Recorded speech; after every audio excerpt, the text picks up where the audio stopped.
This is John Kane, and about what year you think this was? 1935, I would say. And these people?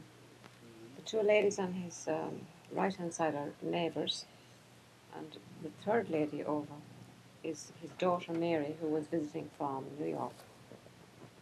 And the lady next is his son's mother-in-law, Jim's mother-in-law, Mariah. And next to her is Katie and Jim. Katie reminds me of you. You. Sorry, that's Bridget, John Kane's wife. Her name was Bridget Conacher, or a derivation of O'Connachour or O'Connor. She married John Kane in about 1880 when she was about 16 or 17 years old. And she had 14 children. 12 of them lived. 2 died when they were babies. 12 lived. This photograph was taken in about 1937 when my grandfather was being visited by his daughters.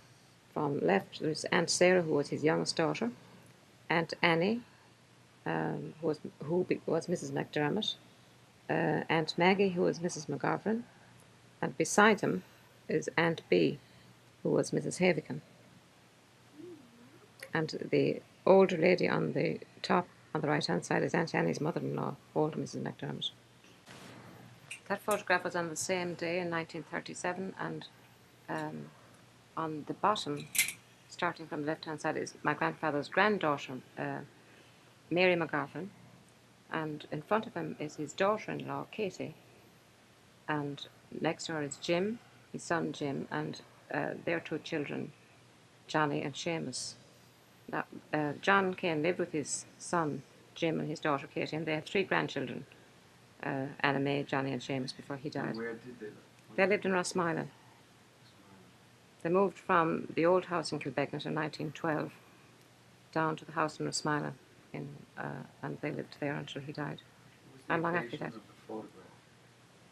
I don't really know. It was probably just a family gathering on a Sunday afternoon in Rosmylan, because in that photograph you have my father's family, my father's, all his sisters that were living in Ireland, and you have my mother's family as well, Katie's family, because in Katie's family she has 2 brothers and his wife.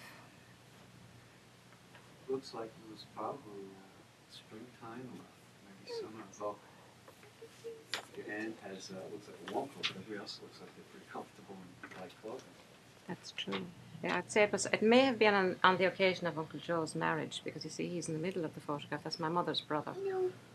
This is my father, Michael Kane, on the left. Next to him is his brother Patrick, and in the front is his sister Annie.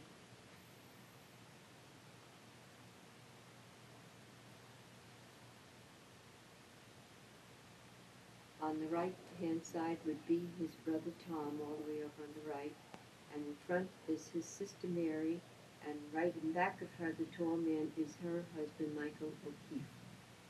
And about when was this photograph taken? The only thing I would say is it had it been around the time of World War I, maybe before, I'm not sure. The mode of dress and all. But, and this was taken in New York City and sent back to Ireland as a record of the long-lost prodigal part of the Kings. This is Patrick Kane, and in the uniform of approximately World War I. The white stripe on his right arm is a watch stripe for seamen, and on his cuffs you notice that there are 2 white stripes indicating that he is a seaman second class, the rank that he would have attained at completion of boot camp and before being sent to a ship where he would earn his seaman first class rank. The tall man at the back, that's Michael O'Keefe, who immigrated from Cork when he was about 16 years old. He was a New York fireman, and he met Mary Kane in New York and got married to her there. and they had 5 children. Buddy, who was a religious brother, and Joe, who was also a New York fireman, and their 2 daughters, Eleanor and Marie. That's Willie Kane, John Kane's youngest son.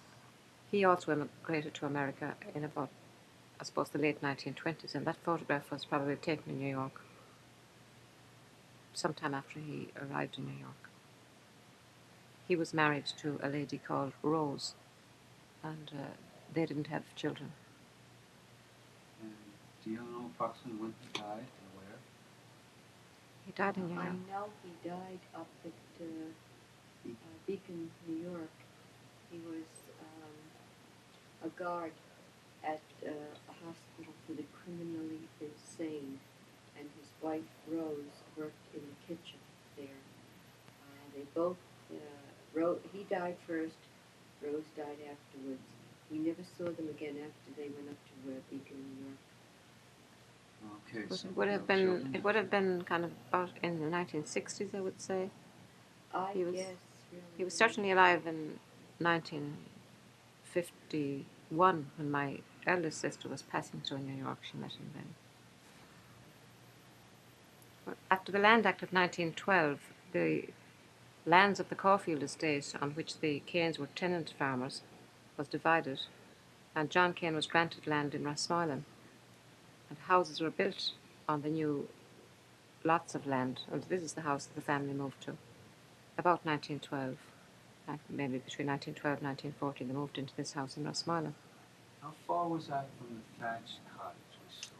That was just about 1 mile, or less than 1 mile down the road from the thatched cottage. And then the thatched cottage was on a corner.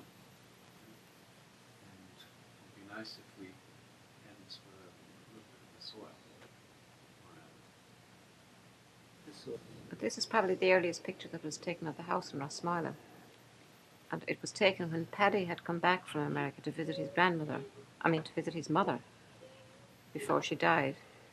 And if she died in 1921, and that picture was taken in 1912, it was taken sometime between 1912 and 1921. And the people who were still living, with John Kane and Bridget in Rathsmillan at that time were their sons Jim, Dominic, and Willie, and their daughter Sarah. Now, in that picture, I would say that Bridget Kane is sitting down, and Paddy is standing up on the far side of the window, and on her other side is Sarah, and the 2 young men. It's either maybe it might be Dominic that's next to Sarah, and Willie near the door, or it may be Jim that's near Sarah. I think it's probably Dominic. And who do you think would have taken this photograph?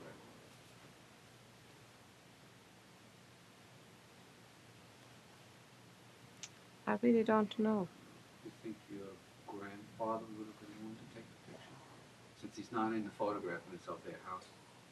No, I don't think my grandfather would have taken the photograph. I don't think he would, because I wouldn't imagine that he would try his hand at gadgets. It may be some friend of Uncle Paddy's that was visiting with him that had a camera. It may have been my father. And what did they do on this land in the new house? Did they farm? Oh, they farmed. And the 2 people who, if that were taken, that would appear to be taken, not sure. How much land did they have with this house? They had about 40 acres of land. And on that land, they would have done mostly what you call mixed farming, where they would have done some tillage, grown oats and barley, rye, and they would have raised cattle. They would have had cattle and sheep. They would have had cows. They would have kept their own cows for milk, maybe 3 or 4 cows. Now, the 3 or 4 cows would have produced the milk and the butter. Then the calves from the cows would be kept, and they would be reared, to sell at the fairs. And they would probably buy in other small calves and rear them on the land also. And they would have kept pigs, maybe 3 or 4 or 5 pigs. And they would always kind of use their own pigs to provide their own meat, their own bacon. and they would have grown all their own vegetables, and they had I know that my father planted apple trees and, black currants and, fruit trees. So that in fact, in many ways, those at that time or after that time, certainly when I was a child growing up, the people on farms like that were to a large extent self-sufficient. They provided their own Did you fuel visit by that house? cutting the turf. Pardon? Did you visit that house while people were living in it? I was born in that house, and I lived in that house all my life until I left to go away to work. Which was I left in 1960. In 1961. I went to work in Dublin in 1961. so people were living in that house till when? People were living in that house until 1979, I would say. 1978, 79. Is it vacant now, or is anybody on it? It's vacant now. At the present time, it's vacant. It's very interesting because Seamus, Jim's son, Seamus, was the one that carried on the family tradition in that house. But when he was married and started his family, he probably decided that it wouldn't be an economic holding for him. And he bought a business in the local village in Craigs, a pub and business. But he still held on to the house and farm in Rosmarlin. And the house became vacant, and it was going more and more into disrepair. And about 2 years ago, some of us mentioned to him, well, do you think that maybe if we did a bit of work on the house, that we could make it livable in at least for a couple of weeks in the year? And he said, well, yes, he said there's even a grant available for that now. And he applied for the grant. And went to some trouble to apply for the grant, and he told me sometimes afterwards that in fact that he qualified for the grant. And then when the next government came in, the government decided to do away with grants on houses. But luckily they said, okay, that they would leave the grant to renovate houses that were kind of I'm not too sure what date, but certainly houses kind of the 1912 era would have come under the grant for another little while. And only last week I discovered that in fact that my brother has now started, James has started renovating the house, because if he doesn't avail of the grant before November 1989, before the 1st of November 1989 he won't qualify. So it would be a matter of it's now or never. And I was very pleased to hear that he's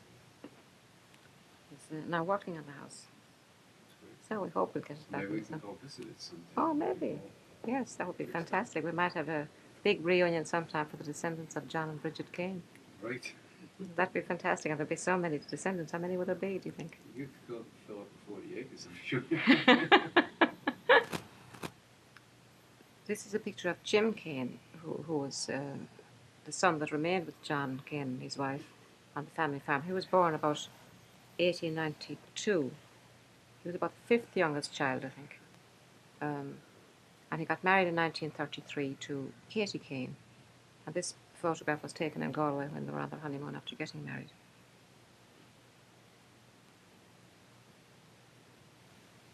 Jim and Katie had 7 children. The eldest was Anna May, who went to the convent and went to Texas in 1951 and died in the convent in 1957 in Texas and is buried in Texas. And the next one was John, known to his family as Johnny. He got married to Leisha, and they have 4 children, Cathal and Claire and Deborah and Owen. The next one was Seamus, who is the son who remained on the family farm also and now has a business in Craigs. And Seamus is married to Madge Casey, and they have 7 children. Robert, Katrina, Rosanna, James, Carol, Daniel, and Sarah. That's 7. The next one, then after Seamus, Jim and Katie had twins, Nellie and Beattie. Both of them actually entered the convent in Texas, and Nellie came back and she got married to Arthur Nocton. And they have 7 children: Paul, Seamus, Francine, Brendan, Finbar, Colum, and Rosemary. And Beatty is still a nun in Texas, and she's known in Texas as Sister Francine Kane, and she works with refugees from South America.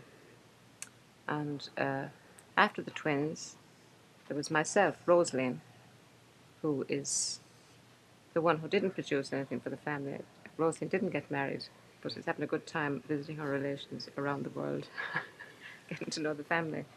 And the youngest is Martin Joe, who was the last pride and joy of Jim Kane and Katie, and he's married to Mary Teresa Kane, Mary Teresa Biggins, who is now Mary Teresa Kane, and they have two children, Kathy Kane and Kevin Kane, and that completes the Kane clan of Jim Kane's family. So Jim and Katie had 20 grandchildren in all, and about half of them were born before Jim died in 1974, and Katie, thanks be to God, is still hale and hearty and well able to dance. When in 1974 did he die? He died in September 1974. He died in Roscommon Hospital. But he was still living in Rosmyland. He lived in Rosmyland and he was in Roscommon Hospital for 3 days. He went into hospital on a Wednesday and he died the following Sunday. Of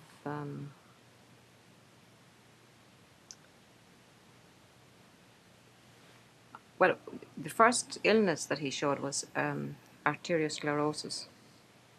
He used to have, he used to get kind of blackouts from hardening of, the hardening of the arteries, and he would have blood clots, and he was being treated with, an anticoagulant for some time beforehand. But I think he probably also had prostatic cancer. I think. But at the end it would have been where he, as I say, he very much lived until he died. He probably was not feeling very well, but he continued to, work and go out, and he was at a football match, or he was in Craig's. He loved to go to Craig's, and he was in Craig's just a week before he went to hospital. And he kind of continued to get up every day until, I think, the day before he went to hospital, maybe 2 days before he went to hospital. And he became unconscious in hospital the day after he went to hospital, when he died on Sunday. This is my father, Michael Kane, who emigrated from Kildagnett in Ireland. I think perhaps around 1903, 1904, because my mother and he were married in 1906. He was born, to our knowledge, on December 19, 1874. He died in 1955, Labor Day weekend. He and my mother, Rose, had 13 children, 9 of which grew to adulthood. The other 4 all died as very young babies. He was the oldest, I should say, in his family, and the first one from the John Kane and Bridget Kane family to come to the United States. He worked as a stevedore on the docks in Brooklyn all his working years. He had, as I said, John was his first child. Then came William. John died at age 26 of pneumonia and was not married. Next came William, and he married Agnes and had 3 children. Next came Thomas, who was married to Catherine, and they had 2 children. Next came Jim, who married Bernice, and they have 3 children. Jim is still alive. Next came my sister Ann, who was married to Francis McNamara, and they had 8 children, but their oldest son, John, was killed in Vietnam in 1967. She's still living. My next would be my sister Margaret, who died in 1988, December 26th, the day after Christmas. She was married to Vincent Leahy, and they had 4 children. Next came Mary, and I'm married to Robert Farrell, nicknamed Mickey, and we have 7 children. And then came Fran, who has also died in 1985, and she was married to Alfred McLeod, and they had 5 children. And then the youngest one is Michael, who is married to Barbara, and they have 3 children. I think the one that came after Michael was John, and he immigrated to England. I'm not sure if he went to America first and then returned from America to England. And he didn't keep in contact with the family. But he did write to my father, Jim, in Rosmalen at the time that he would have been retiring from work, which was maybe in the 1940s, or looking for his birth certificate, because he would be applying for Social Security. And my father wrote to him. He addressed the letter first to Kilbegnet, because he would have left Kilbegnet, and then he wrote a second time in addressing the letter to Rosmalen. He would have remembered that they'd left Kilbegnet and went to Rosmalen. And my father replied and asked him to come home and everything, and sent him the birth cert, but he didn't hear from him again. So that was the last we knew of John. When was that? And I haven't got any picture of him. I'm not too sure when it would have been, but I know that he wrote to my father at some stage. And my mother said that it was the only time my father ever wrote a letter. From the time she got married, that my father never wrote a letter to anybody. But the only time he ever wrote a letter was when John wrote to him looking for his... If you said Social Security, then it would have been from the United States. Not Social Security, I mean his pension. Some kind of, pension. Oh, all right. Sorry, this is Annie. I think she was probably the oldest of the girls, I'm not sure, but she immigrated to America when she was about 17. And she worked mostly with, wealthy families, kind of as a governess. And she stayed in America until I think she was around 40 or so when she returned to Ireland. And she lived with the family for a little while in Rosmalen after coming back from America. And then she met a very nice man called Martin McDermott, and she got married to him. He lived in White Park, near Glenamady in County Galway. They didn't have children, but Martin's nephew came to live with them, so Tommy McDermott would have been the nearest that she would have had as a family. He would be as near as a son to her. And Tommy immigrated to America, and before she died, she and her husband came to live in Rosmalen with Jim and Katie looked after them, and she was with them for only about 6 months before she died.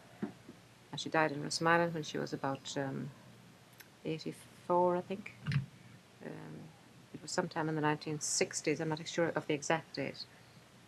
But she was a very nice lady.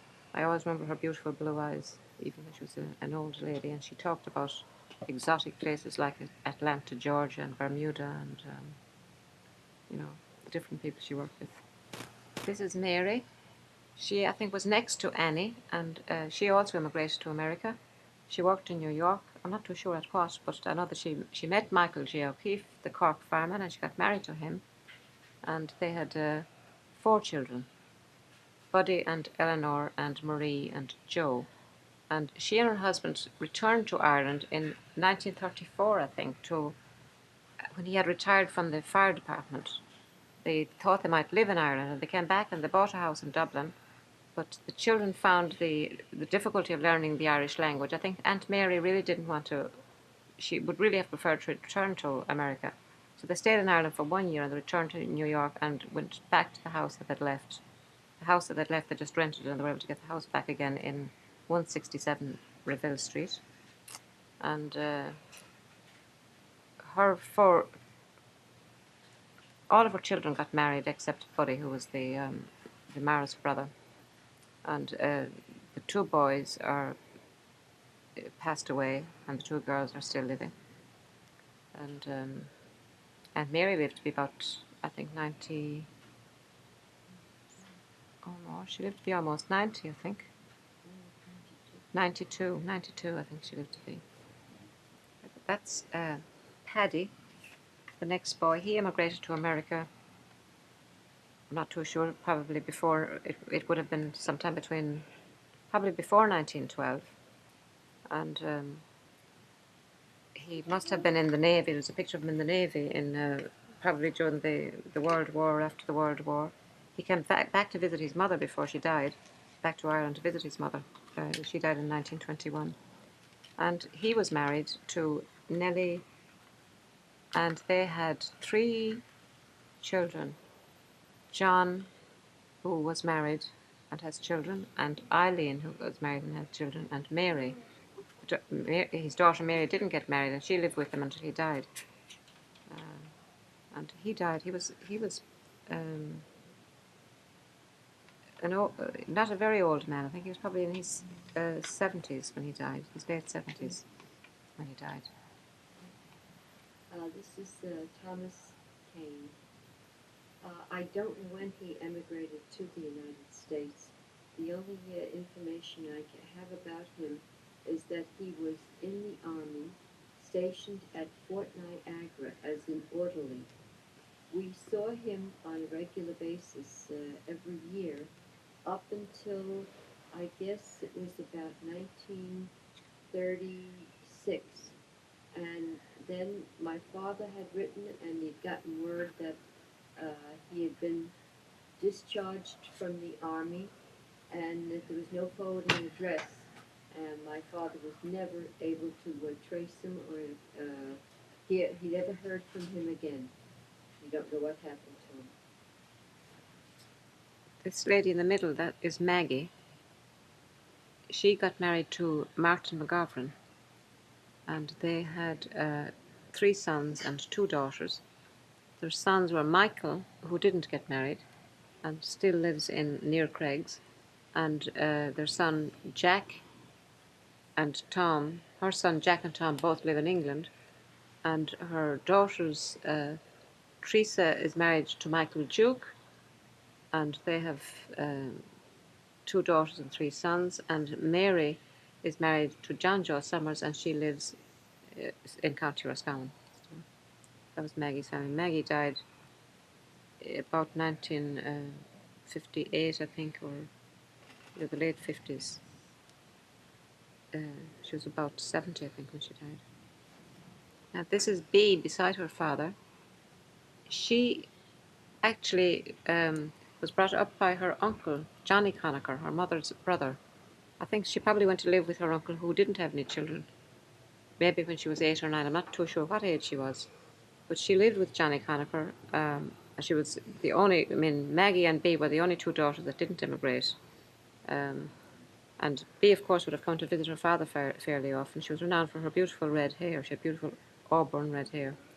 And she got married when she was, I think, probably almost 40 or over 40, to a man called Tom Havigan, who was a very funny man. And she had a wonderful life with Tom Havigan. They lived in Castle Plunkett, County Roscommon. And Tom was a very witty man, like a real Shanachie. He was a great storyteller, and the neighbours, Aunt Bea always had a very good house that people came to visit a lot and felt very much at home in, and it was a great house for the neighbours to call into, and Tom entertained them, and Bea was always smiling, and she was a happy woman. She died when she was over 80. They didn't have any family. After Bea, Jim was after Bea, and I've already told you about Jim, who was my father, who always stayed on the family farm and looked after his parents. And then after Jim, there was Dominic. He also remained at home all the time, and he was, the story I would have heard from him from Aunt Annie was that he was a very quiet, gentle person who was probably very religious, because she said that, he never spent his pocket money, but that his own personal allowance, and he never used that. He always sent that off to the missions. And he would get a lot of literature from the missions and things. It was very nice, and he used to help my father a lot. And I'm not too sure what age he was. I think he was probably in his late 20s or early 30s. He was going to the fair with my father one morning, very early. They would go to the fairs at about maybe 5 or 6 o'clock in the morning. And they had kind of gone, maybe over a mile. They were gone farther onto the main road. They were gone past the old house in Kilbegnet. And Dominic got sick. He had always been kind of not very strong. He would have been considered not to be a very strong person. I'm not too sure exactly what his ailment was, but he would have been considered to be delicate. He may have had I think he may have had a heart condition. And he got sick. So my father came back with them, and they were just on the side of the road, not far from the old house, when he got sick again, and he died on the side of the road. So my father brought him home. And my aunt said that long after he died, they would still be getting all those letters, from religious orders. And but he was meant to be a very nice person.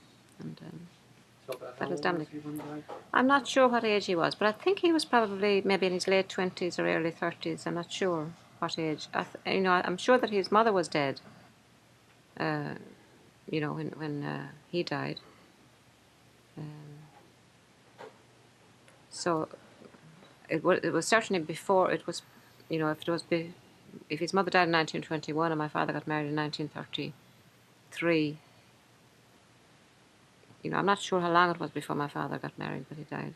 What But kind I of would say it was fair- I'd say it was probably maybe shortly after his mother died. What kind of fairs were these when you talk about fairs that they went to? Oh, the fair would be a fair where they would take I think that day they may have been bringing young calves to the fair or maybe young pigs to the fair, because I think they had a cart where they would have taken the animals in the cart to the fair. And it would be a fair in the village of Craigs or maybe in the town of Roscommon, where they would take the fairs, and the fair would be held on the street. And they may take maybe some pigs or some calves or some cattle or cows or whatever, and they would sell them at the fair. The buyers would come from, you might have some people from bacon factories who would be looking for pigs, or people who would want suck calves to rear them a bit farther and, sell them as beef, or you might, you know, people buying cows. But the fair, they had a fair in Craigs every year on the 12th of the month, the 12th of every month. There was a fair in Craigs, and that would have been what they called a mixed fair, where you could bring your pigs, or you could bring your calves, or you could bring your cows, or you could bring your cattle, or whatever. And each man would pick his own corner of the street, and the jobbers, the men who bought were called the jobbers. You had men who would be dealing on just buying and selling. Some people just bought and sold. They would buy from the farmers and sell to the bigger dealers, sell at the markets in Dublin, maybe at the big cattle market in Dublin. And you would also have kind of people like coming to sell what they call the cheap jacks. They were a great crowd. They would sell second-hand clothes. Women didn't go to fairs. It was really very much a day out for the men. It was the big socialising occasion. And actually, it was at the fair in Craigs that the match was made between John Kane and his wife Bridget. That old John Conacher and old Michael Kane. That John Kane's father was Michael Kane, and old Conacher had a lot of daughters. He had one son and he had a lot of daughters, and he wanted to get good men for his daughters, and he met Michael Kane at the fair in Craigs, and John Kane was with Michael Kane at the fair in Craigs. And he said, I believe, he said, oh, I see, Michael Kane, that you have a good young man, and I have a good young girl. And they agreed that they would be satisfied that John Conacher's daughter would marry Michael Kane's son, and so they got married. And I don't think they knew one another at all. I don't know, they might have met maybe once before they got married. But they still had a good family. That chance meeting at the fair in Craigs has led on to a lot of things ever since. Yeah, if they could see where it went. Yes. Sarah was the youngest of the family. She was born around 1900, I think, and she remained at home until after her father died. She stayed with her parents, and then when her mother died, she still stayed on in the house in Smile with her father and her brothers. And she went to Dublin about 1934, I think. After she lived with Jim and Katie and her father, for about a year after Jim got married, and then she went to Dublin, and she worked in Dublin for a while, and I think the O'Keefes knew her when she was in Dublin, And sometime after that, she immigrated to England. And she worked in England. She used to work in hotels in England for, a good number of years. And she would, when she came back to Ireland, she'd come back fairly regularly to visit. Um, and she used to always visit Aunt Annie. She used to always stay with Aunt Annie. I met her maybe twice, 3 times. I remember her.